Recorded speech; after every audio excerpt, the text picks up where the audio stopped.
টেকনাফে ডাকাত হারুনের বাড়িতে যৌথ অভিযান। উদ্ধার করা হয়েছে নগদ টাকা, স্বর্ণালংকার ও অস্ত্র। কক্সবাজারের টেকনাফে হারুন ডাকাতের বাড়িতে যৌথ অভিযান চালিয়েছে নৌবাহিনী ও কোস্টগার্ড। এ সময় নগদ 30 লক্ষ টাকা, দেশীয় অস্ত্র এবং স্বর্ণালংকার জব্দ করা হয়েছে।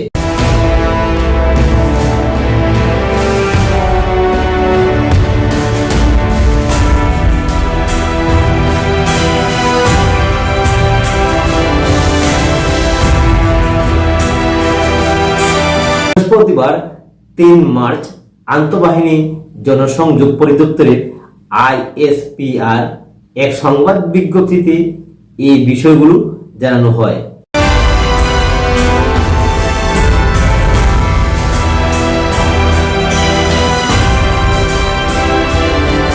ওই সময় বলা হয়, দেশের সার্বিক নিরাপত্তা নিশ্চিত করতে মাদক, সন্ত্রাস ও অপরাধমূলক কার্যক্রম প্রতিরোধে নৌবাহিনী দায়িত্বপ্রাপ্ত এলাকায় নিয়মিত অভিযান পরিচালনা করে আসছে।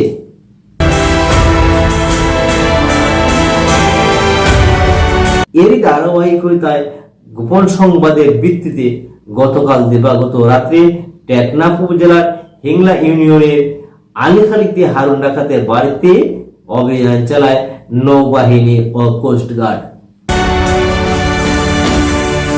এই সময় ওই বাড়িতে তল্লাশি চালিয়ে একটি দেশীয় আগ্নেয়াস্ত্র, 6টি তাজা গোলা, 5টি দেশীয় ধারালো অস্ত্র, 30 লক্ষ টাকা, সোনা, একাধিক চেক বই ও 20টি সিম কার্ড উদ্ধার করা হয়েছে। পরে জব্দ করা আলামত টেকনাফ থানায় হস্তান্তর করা হয়েছে।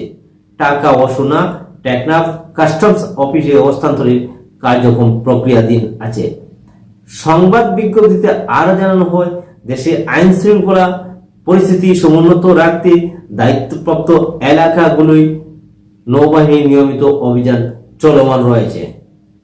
এছাড়াও সেনাবাহিনী, বিমান বাহিনী নির্দিষ্ট এলাকায় কাজ করে যাচ্ছে।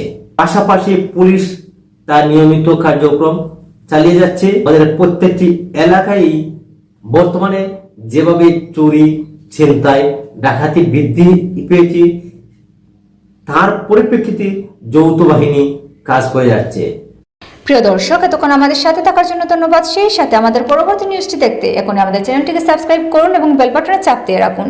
এছাড়াও আমাদের সাথে ইমেইলে যোগাযোগ করতে পারেন। আমাদের সাথে ইমেইলে যোগাযোগের ঠিকানা রূপান্তর সংবাদ@gmail.com। আল্লাহ হাফেজ।